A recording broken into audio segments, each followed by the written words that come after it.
Je dis un bonsoir aux frères serviteurs de Dieu, hein, frère donc Koy, il y a aussi Raphaël. Ça me fait plaisir d'être avec vous par ce moyen. Hein. La parole de Dieu réjouit le cœur, à raison, hein, parce que nous avons raison de nous réjouir, parce que c'est une vérité, elle est la vérité absolue. Elle n'est pas une fausse vérité, elle est la véritable vérité. Et ce que sa parole dit est réel, plus que ce que nous voyons parfois, plus que ce que nous ressentons même parfois. C'est sa parole qui va justement donner à notre foi la stabilité. Déjà, la foi vient de sa parole, et puis la parole, elle va justement permettre à notre foi de se nourrir. Sa parole est concrète. Par exemple, hein, quand on est réunis par le biais de ce Zoom, mais nous sommes réunis en son nom. Et Jésus a dit, si vous êtes 2 ou 3 réunis à mon nom, hein, je suis au milieu de vous. Mes frères et sœurs bien-aimés, bien sûr que la présence de Dieu se fait ressentir, bien entendu. Mais je ne crois pas parce que je ressens la présence de Dieu. Je crois parce que c'est écrit, parce que Jésus l'a dit. Voyez-vous, ça trompe pas, ça. La parole de Dieu est le fondement éternel. Je voudrais ce soir, courtement, avec l'aide du Seigneur, bien entendu, si vous voulez, je voudrais parler de ce que c'est être en Christ, des privilèges, des caractéristiques que nous montre la Bible de ce qu'est être en Christ. Très important. L'apôtre Paul dira dans Romains chapitre 7, verset 5, « Nous étions dans la chair. » Avant de connaître le Seigneur, nous étions dans la chair. Dans cette vie, si vous voulez, détruite spirituellement parlant. Mais nous sommes, pour nous qui avons accepté Jésus, rentrés en Christ. Alors je voudrais dire que être en Christ, c'est ce qu'il faut. Et il faut demeurer en Christ. Je bénis Dieu pour les visitations de l'Esprit. Le Seigneur nous visite par sa présence et nous fortifie, nous fait du bien. Mais être en Christ, c'est plus qu'une visitation. Il y en a qui visitent la présence de Dieu, mais n'y demeurent pas. Alors vous savez, dans les temps que nous vivons, on n'est pas là pour parler des temps que nous vivons, nous sommes là pour parler de la parole de Dieu, de Jésus. Moi, vous savez, j'ai qu'un seul message, c'est Jésus. C'est le message, c'est le message de Jésus. Et c'est lui, tout est en lui, de toute façon.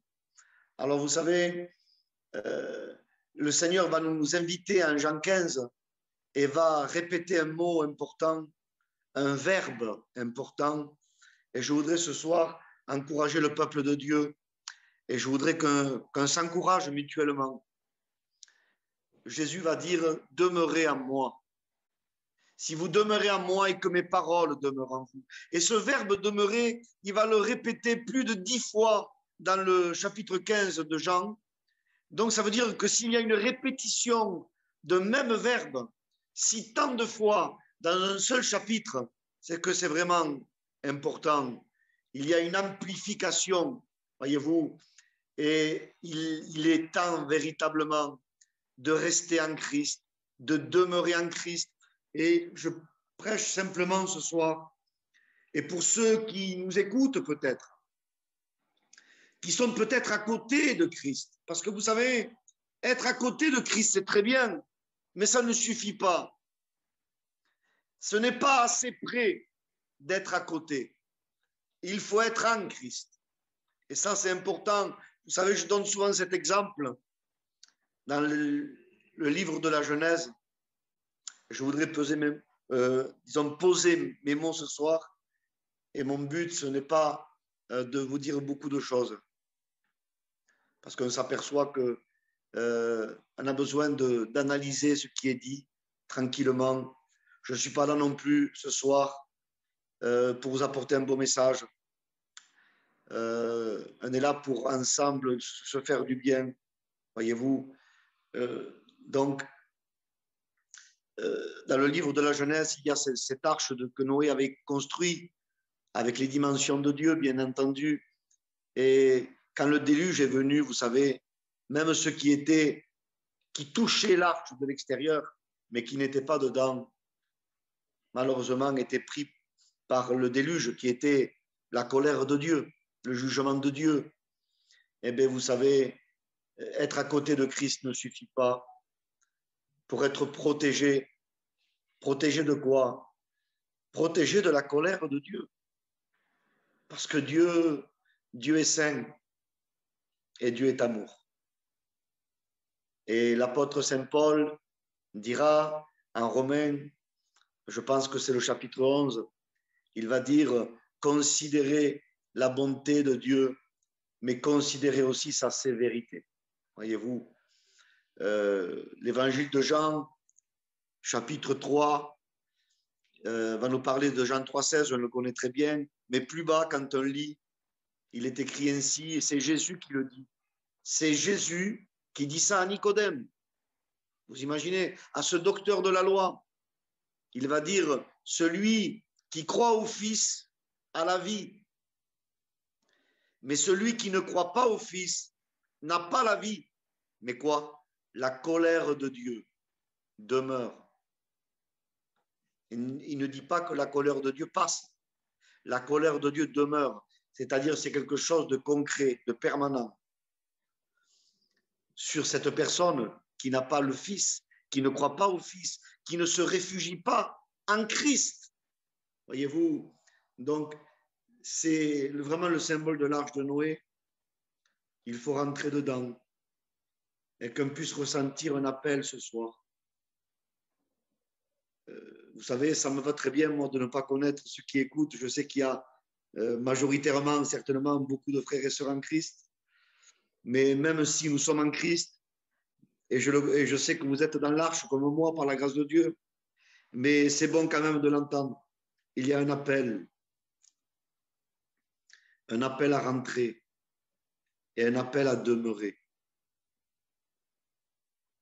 Il s'était passé quelque chose du temps de Noé, quand Noé a construit l'arche.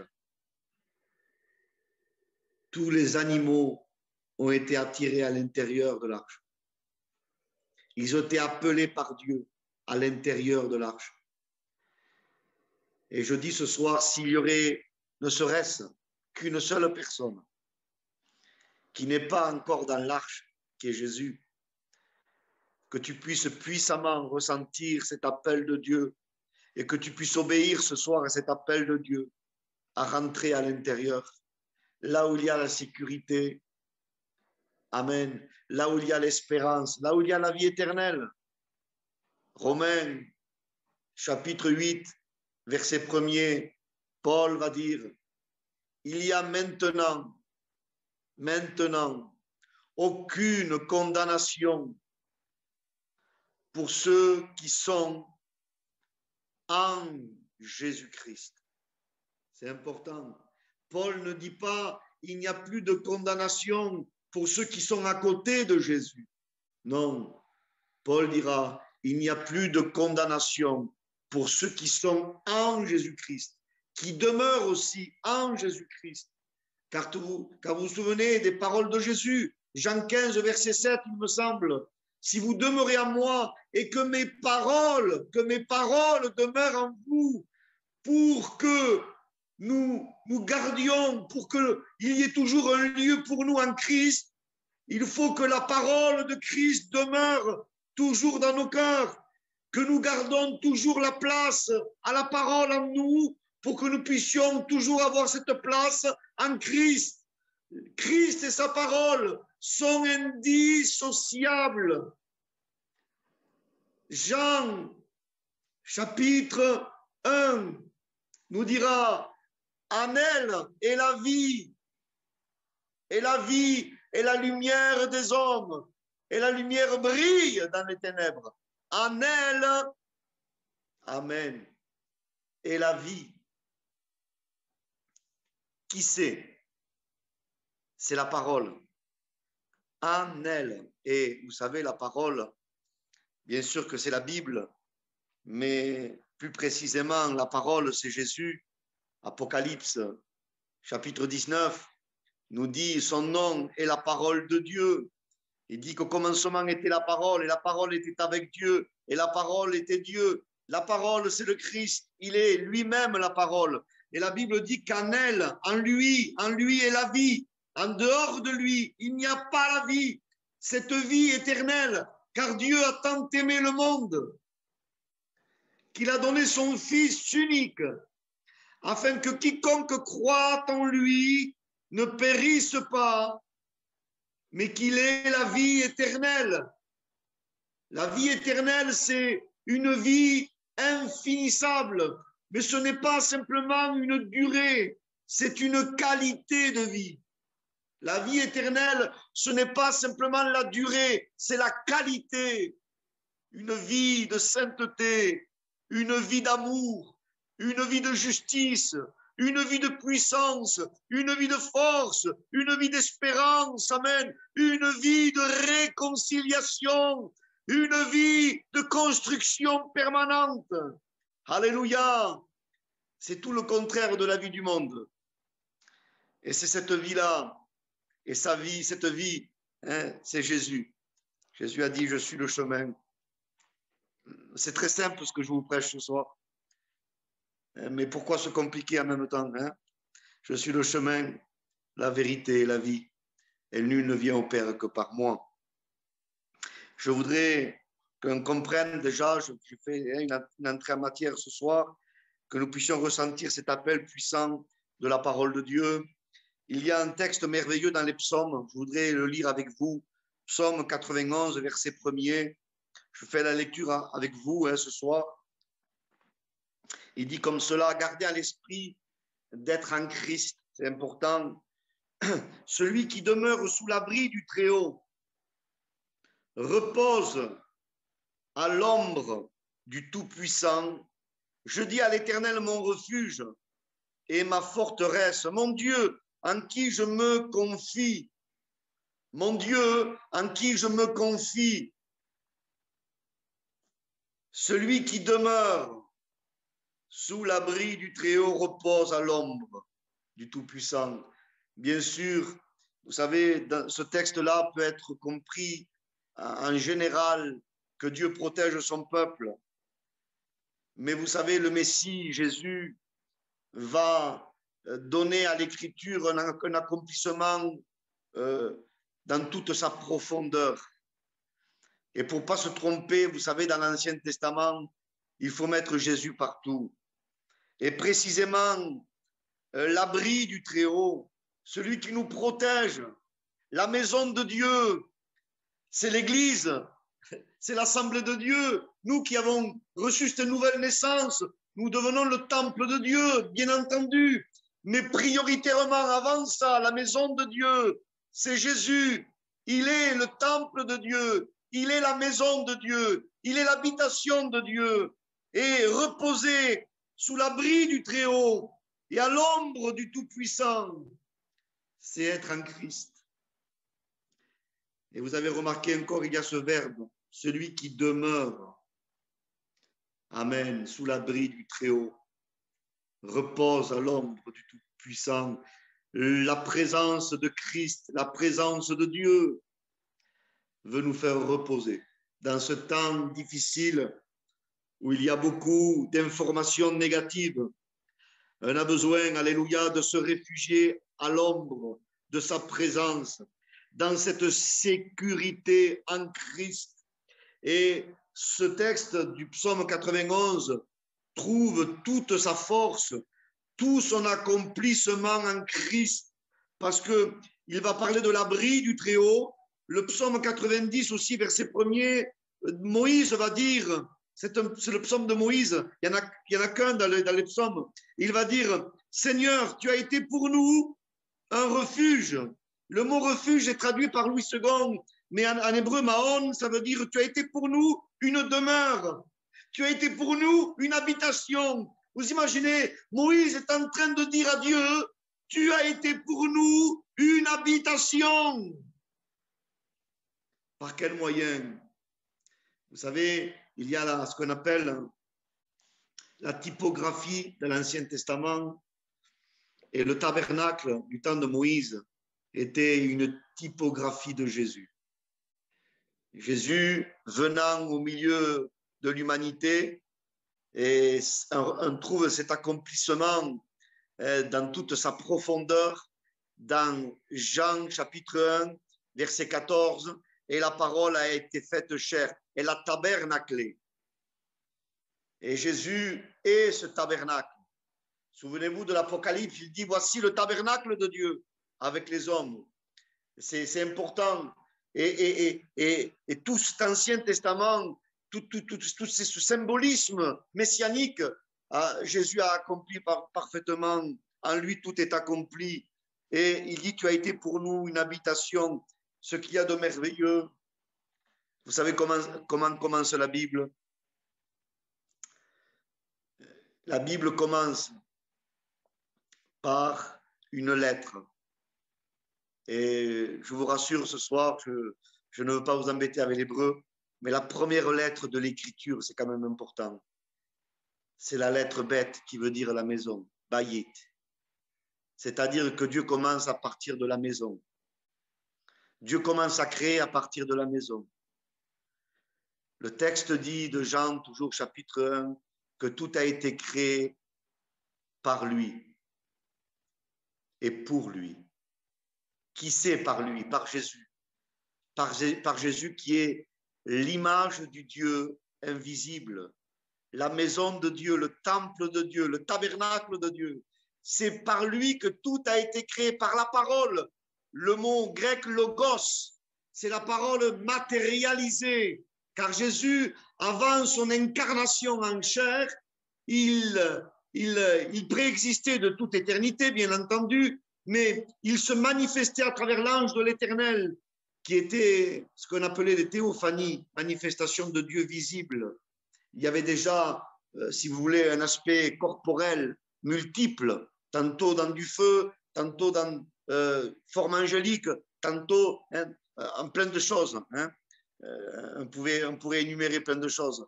Mais la parole a été, dans les derniers temps, faite chair pour mourir sur la croix, pour expier nos péchés. Et là, c'est important.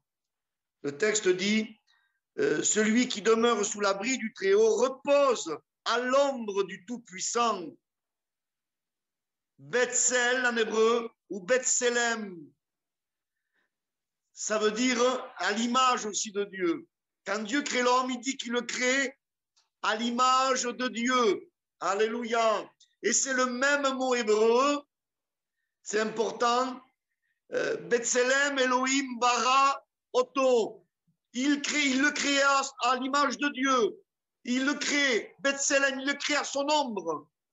Il le crée littéralement à l'intérieur de son ombre. L'ombre égale l'image. Colossiens, chapitre 1, verset 15 nous dit qu'il est, lui, Jésus, l'image du Dieu invisible, le dernier Adam. Le premier Adam avait été créé à l'image de Dieu. Mais vous le savez mieux que moi, le péché a détruit l'image de Dieu en Adam. Et Jésus est venu nous redonner, nous montrer à nouveau l'image de Dieu perdu. Et pour celui qui accepte le Christ, par le biais de la nouvelle naissance, il retrouve l'image de Dieu en lui. Car l'homme né de Dieu est créé à son image, c'est écrit Colossiens 3,10, Éphésiens 4, verset 24. La nouvelle naissance nous redonne, alléluia, l'image de Dieu, l'image de son Fils, Jésus-Christ. C'est tellement important. Je cite ces textes parce qu'ils sont importants. 2 Corinthiens, chapitre 5, verset 19. J'ai du mal à voir, voyez. Pourtant, j'ai une Bible à gros caractère. C'est la vieillesse, voyez. J'ai 46 ans bientôt. et la vue, elle baisse. Hein. C'est comme ça. On va y arriver quand même. Hein. 2 Corinthiens, chapitre 5, verset 19, nous dit que Dieu était en Christ. Amen. Réconciliant le monde avec lui-même. L'habitation de Dieu, le bête du mot Bereshit au commencement, la première lettre de la Bible, c'est le Christ. On aurait pu mettre le Aleph. La Bible aurait pu commencer avec le Aleph. Ça aurait été bien, non? Je vous pose une question. Vous savez pourquoi? Parce que le Aleph, c'est la première lettre du mot Elohim. Donc, on aurait pu très bien commencer par le mot Dieu. C'était légitime.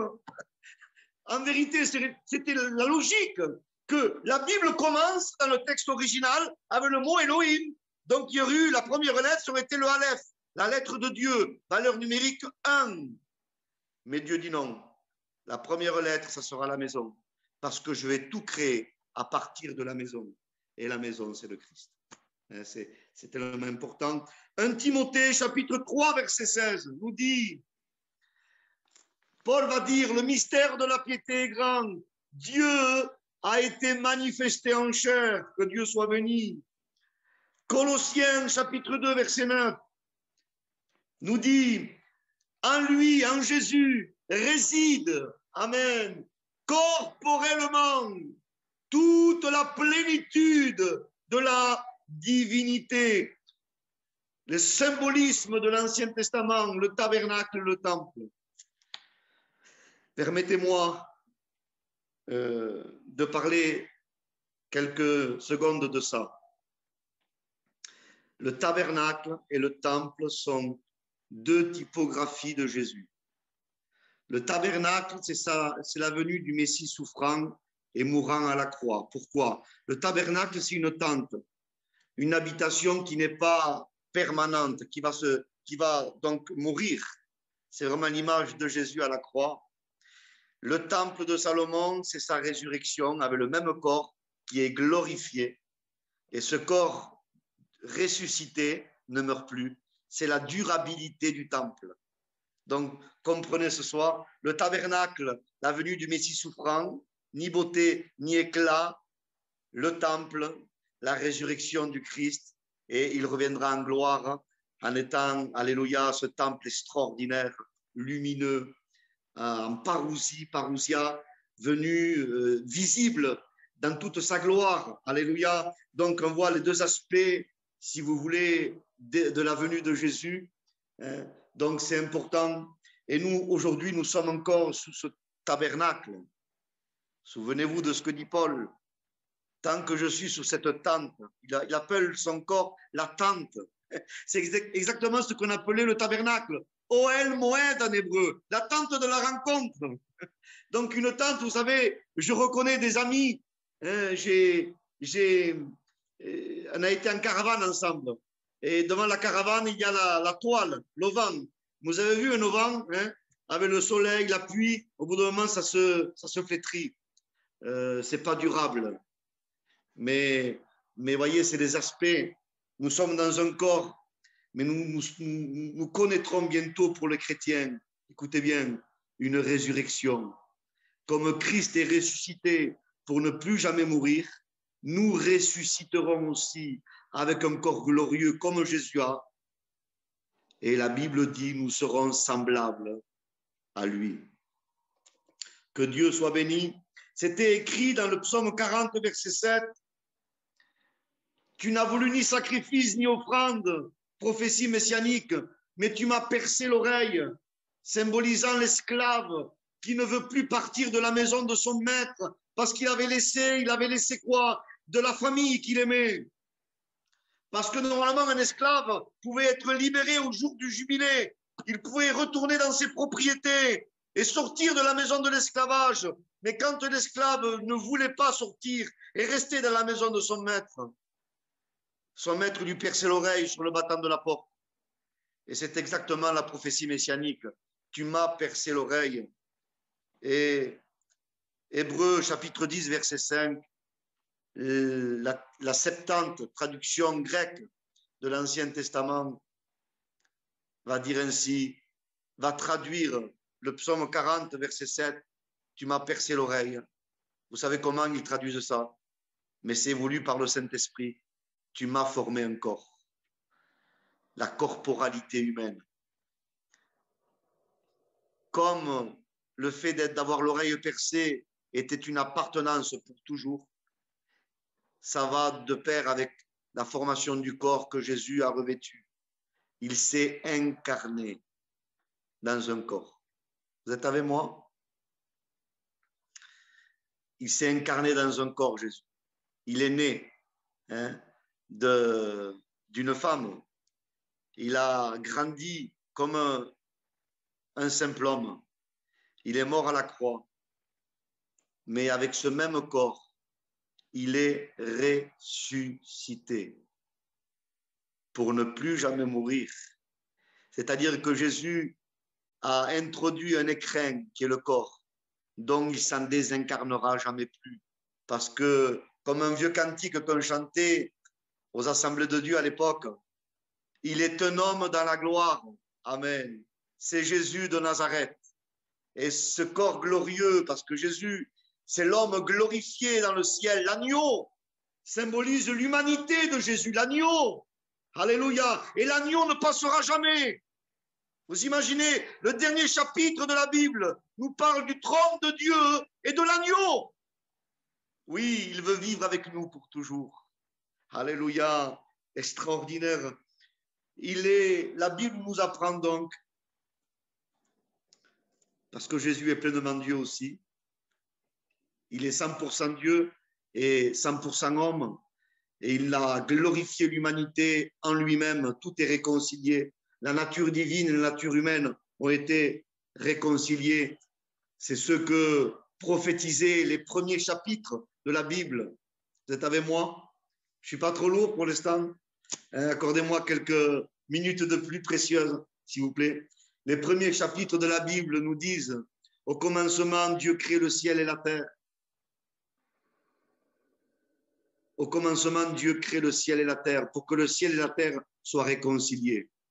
Eh bien, en Jésus, le ciel et la terre sont réconciliés. Le ciel égale la divinité, la terre égale l'humanité. En Jésus, il y a réconciliation. La Bible nous apprend que Dieu habite la maison, mais que Dieu est la maison lui-même.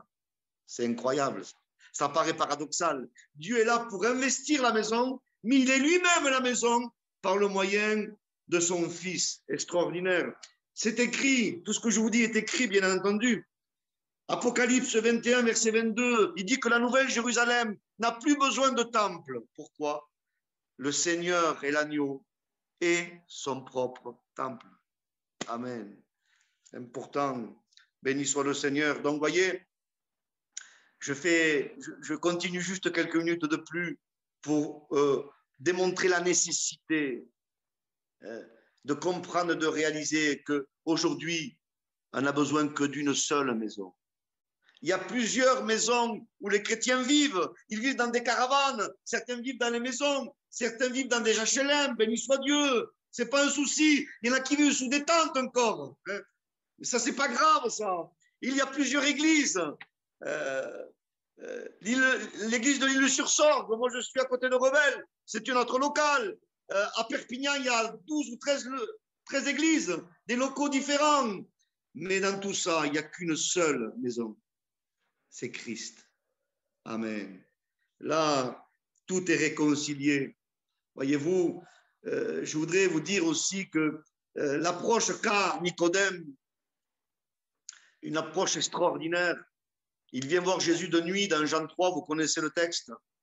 Et Jésus va lui dire, je passe tout ce qu'il y a avant, bien sûr, il va dire, si tu n'en es pas de nouveau, tu ne peux ni voir, ni rentrer dans le royaume de Dieu. Très important. Bien sûr, mes frères et sœurs, que là, il y a une double vérité. Le royaume de Dieu est un lieu qu'on appelle le paradis, que Dieu a préparé pour tous ses enfants. Mais avant que ce soit un lieu, le royaume de Dieu, c'est lui. C'est Jésus. Et cela est écrit, Luc 17, versets 20 à 21. Vous le lirez ça chez vous. les pharisiens, les scribes vont nous demander quand c'est que le royaume de Dieu va venir, comment il va venir. Et Jésus va leur répondre, le royaume de Dieu ne vient pas de manière à frapper les regards. Et Jésus va leur dire, le royaume de Dieu est au milieu de vous. Qui c'était le royaume de Dieu si ce n'était Jésus-Christ?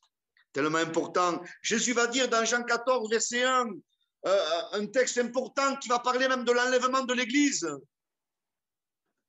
Je vais vous préparer une place pour que là où je suis, vous y soyez aussi, car il y a plusieurs demeures dans la maison de mon Père. La maison du Père, on sait très bien que ce sera bien sûr là où il y a la présence de Dieu pour l'éternité. Mais plus précisément, la maison du Père, c'est quoi?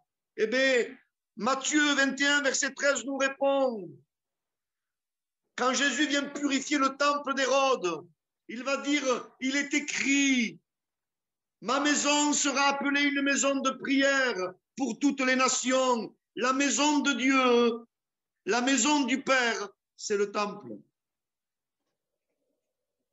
Et Jésus dira dans Jean 2, versets 19 à 22, détruisez ce temple et en 3 jours, je le rebâtirai. Et le texte dit qu'il parlait du temple de son corps. Alléluia. Alors vous comprenez bien, Jésus était ce tabernacle de Dieu sur terre. Vous savez, dans Exode 26, il nous parle du tabernacle. Et vous savez, il y avait une couverture qu'on voyait à l'extérieur. C'était une couverture d'une couleur terne. La traduction seconde va dire une couverture en peau de dauphin. C'est pas important, hein, la précision. C'était plutôt un genre de, si vous voulez, comme un phoque, hein, quelque chose qui avait un cuir assez terne, mais qui était très protecteur. Eh bien, le tabernacle, quand il était vu extérieurement, était très modeste. Mais plus on rentrait, on s'apercevait de la richesse du tabernacle. Il y avait en premier abord cette peau qu'on appelle en hébreu la peau de Tachash. C'était quelque chose de modeste. Ça ne frappait pas les regards, symbolisant Jésus, sa venue, ni beauté ni éclat, extérieurement parlant. Après, il y avait un autre tapis. Sous ce tapis-là, c'était un tapis de peau de bélier teint en rouge. Le bélier, c'est le symbole du sacrifice du Yom Kippour. Jésus est notre sacrifice. Et c'était teint en rouge, teint du sang du bélier. Amen. Symbolisant que Jésus versant son sang pour toute l'humanité, pour toi ce soir, pour moi. Vous savez, quand Jésus reviendra en gloire, dans Ésaïe, chapitre 63, il nous dit qu'il vient de Botsra d'Édom en vêtements teints de sang. Mais ce sang, donc il est teint de ses habits, ce n'est pas son sang, c'est le sang de ses ennemis. Tandis que Jésus à la croix, en tant que Messie souffrant, il est teinté de son propre sang. Et bien c'est l'image de ce bélier teint en rouge. Alléluia. La protection du sang de l'agneau. Ce sang qui nous ouvre les portes du sanctuaire. Car nous avons, dit l'auteur aux Hébreux, un libre accès par le moyen du sang. Alléluia. Ce sang nous permet l'accessibilité à sa présence. Ce soir, peut-être que tu t'es peut-être un peu éloigné du Seigneur, je ne sais, mais dis-toi que si tu te repens ce soir, tu accèdes au sang de Jésus. Et le sang de Jésus est le pass sanitaire, si je puis prendre cette expression bien connue aujourd'hui, malheureusement, pour rentrer dans le sanctuaire et dans la présence de Dieu. Voyez-vous, il y avait un troisième tapis. Je ne vais pas rester longtemps comme ça, excusez-moi. C'était un tapis de poils de chèvre, mais ce n'était pas n'importe quelle chèvre. C'était les chèvres du Sinaï. Et elles étaient de couleur noire, symbolisant la mort de la croix. Jésus a accepté de s'éteindre et le soleil s'est obscurci. Il est mort pour nos offenses et il est ressuscité pour notre justification.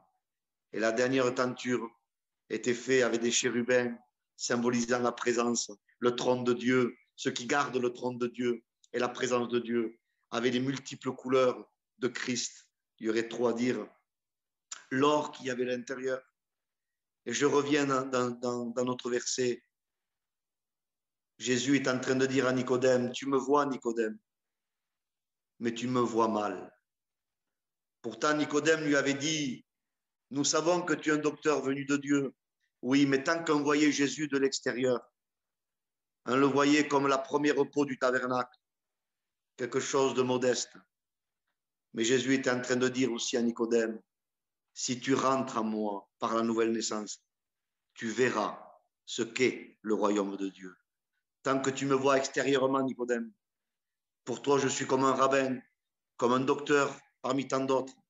Mais Nicodème, je suis plus grand que ça. Ce soir, comment tu considères Jésus? Je ne sais pas. Parfois, quand on sort de sa présence, on n'a plus la même vision de ce qu'il est. Ce soir, le Seigneur nous invite, que Dieu soit béni, à rentrer dans sa présence, dans le sanctuaire de Dieu, par le moyen du sang de l'agneau. Être en Christ nous donne toutes les, si vous voulez, les caractéristiques positives de ce que Christ a accompli. Tous les bénéfices de Christ, nous en recevons par la grâce son bénéfice. C'est extraordinaire. Jésus a dit, je vous donne ma paix, je vous laisse ma paix, je vous donne ma paix. La paix, elle ne la mérite pas, mes frères et sœurs. C'est le résultat de la justice, dit l'Écriture. Parce que la paix vient de la justice. Et la justice, il n'y avait aucun juste, pas même un seul. Mais il nous a justifiés. Et si nous sommes en Christ, tout ce qu'il a, nous l'avons. Tout ce qu'il a fait, nous en trouvons le bénéfice. Il y a, vous m'accordez 5 minutes de plus, hein? Et puis après on va prier si vous permettez.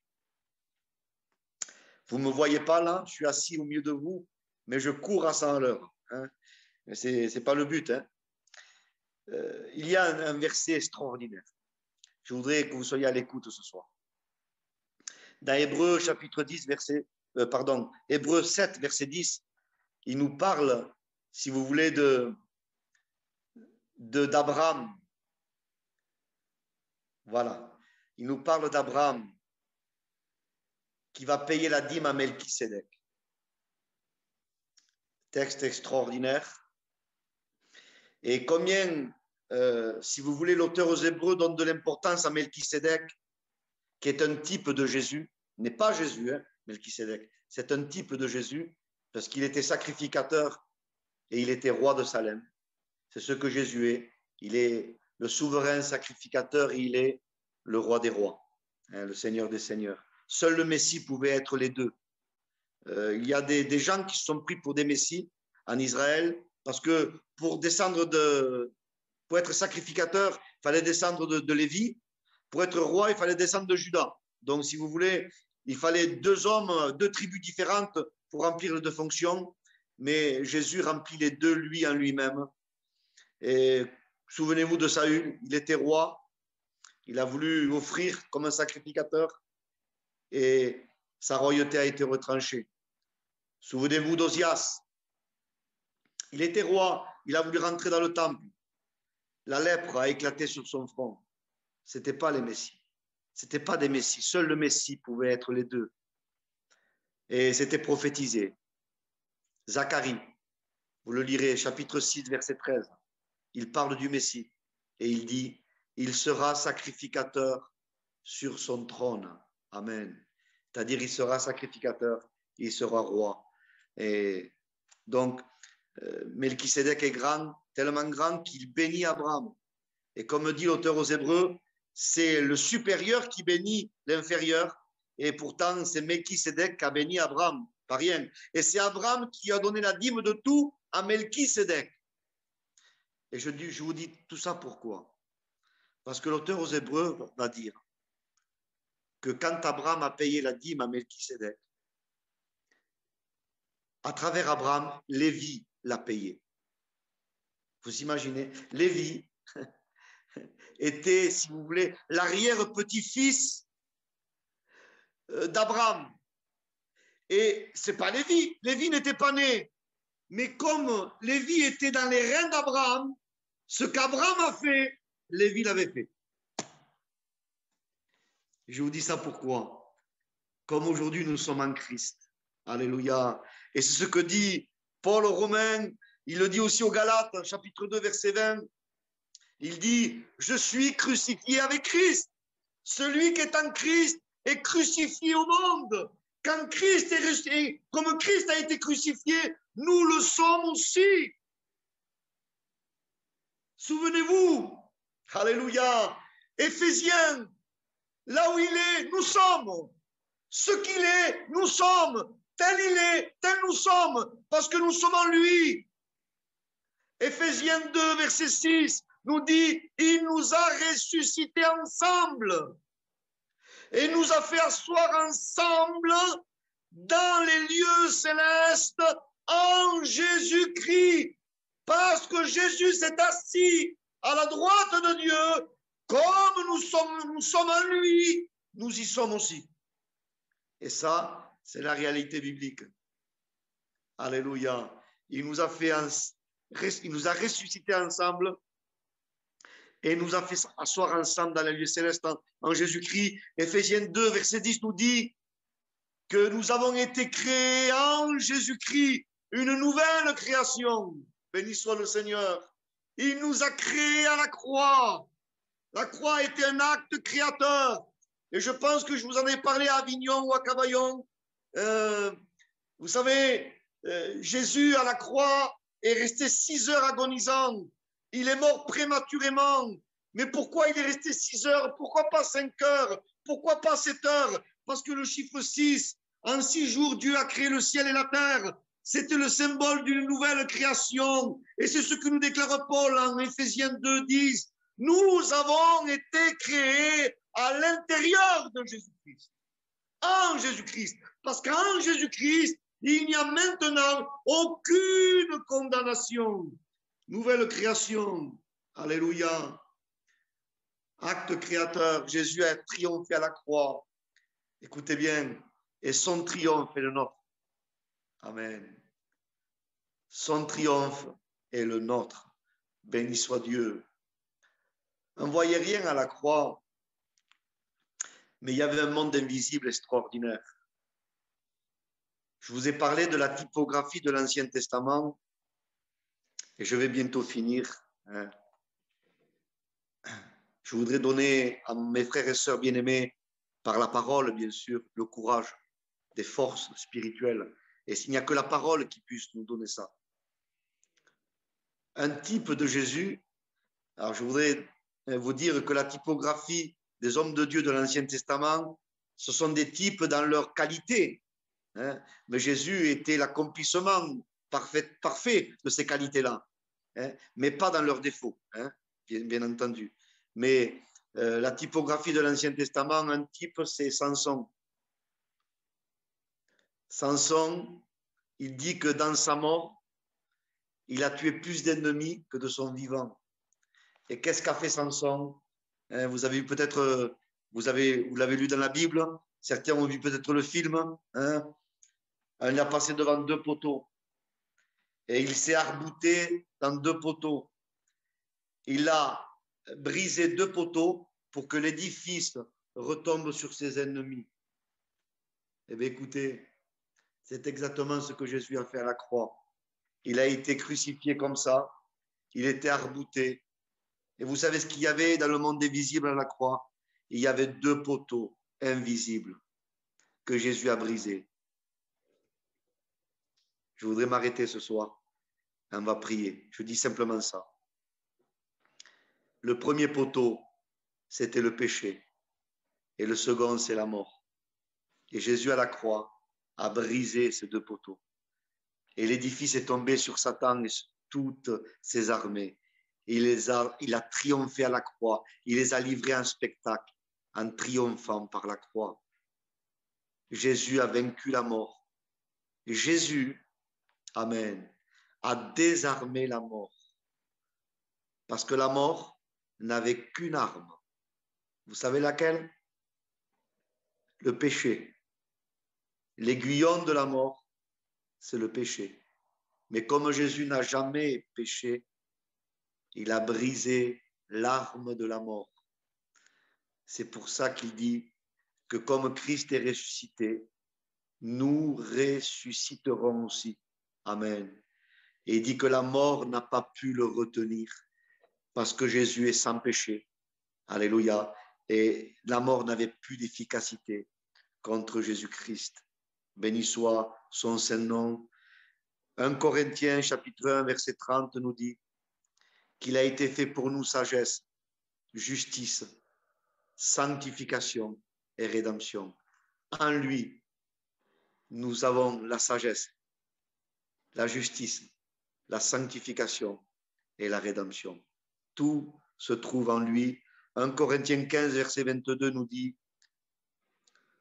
comme tous meurent en Adam, comprenez, tous meurent en Adam, de même tous revivront en Christ.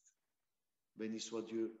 Alors vous savez, demeurons en lui pour que lui continue de demeurer en nous. Je vous donne un dernier texte ce soir. 2 Corinthiens chapitre 1 verset 18 à 20. Paul nous dit, toutes les promesses qu'il y a dans la parole, en Jésus, elles ne sont pas oui et non. Mais toutes les promesses qui sont écrites dans la parole, en Jésus, il n'y a que le oui, l'amen. Alléluia. On peut croire aux promesses de la Bible si nous restons en Jésus-Christ. C'est important ça. En dehors de Jésus, ne croyons pas aux promesses. Mais si nous voulons rentrer en Christ, croyons en toutes les promesses de la parole de Dieu. Parce que c'est en Christ qu'elles s'accomplissent. Alléluia. C'est en Christ, c'est en lui, tout est en lui. Alors ce soir, je vous invite, j'invite ceux qui écoutent peut-être, s'ils ne sont pas en Christ, je vous demande au nom du Seigneur de courir. Courez, rentrez en Christ, rentrez par la porte étroite. Le chemin large et spacieux, la porte spacieuse mène à la mort. Le chemin étroit, la porte resserrée nous permet de rentrer dans l'arche. Entrons dans l'arche ce soir et demeurons-y. Alléluia. Je fais une prière avec vous. Hein. Vous avez été patients, vous m'avez écouté. Hein. Merci. Je fais ce que j'ai pu, mes frères et sœurs bien-aimés. Voilà, je pense avoir prêché ce que Dieu a mis dans mon cœur. Voilà. Et j'espère que la parole de Dieu va continuer à vous faire du bien et que le Saint-Esprit vous la rappelle. Nous te bénissons, Seigneur. Il n'y a pas d'autre lieu qu'être en toi. Seigneur, Marie avait choisi la bonne part, c'est d'être à tes pieds, une part qui ne lui sera point ôtée. Seigneur, pour ma part, c'est ma prière ce soir. Je veux demeurer en toi. En toi, je suis à l'abri, même si le vent souffle fort au dehors, même s'il y a des mauvaises nouvelles, même s'il y a des ténèbres dehors. En toi, je suis en sécurité. Je suis protégé. Je repose à l'ombre du Tout-Puissant, à l'abri du Très-Haut. Seigneur, en Christ, oh Seigneur, je suis dans la sécurité. Je te prie de bénir mes frères, mes sœurs, mes amis qui sont à l'écoute de ta parole, pour que nous puissions demeurer en toi. Nous voulons obéir à ta parole. Nous voulons que ta parole demeure en nous. Nous voulons conserver, Seigneur, et pratiquer et obéir à ta parole. Obéir à l'esprit. Nous ne voulons plus être dans la chair comme autrefois, mais nous voulons être dans l'esprit. Nous voulons demeurer en toi, Seigneur, dans ces temps difficiles. Le seul lieu, c'est être en toi, dans ces temps difficiles où c'est tellement difficile de se réunir, où on n'a plus la liberté de se réunir.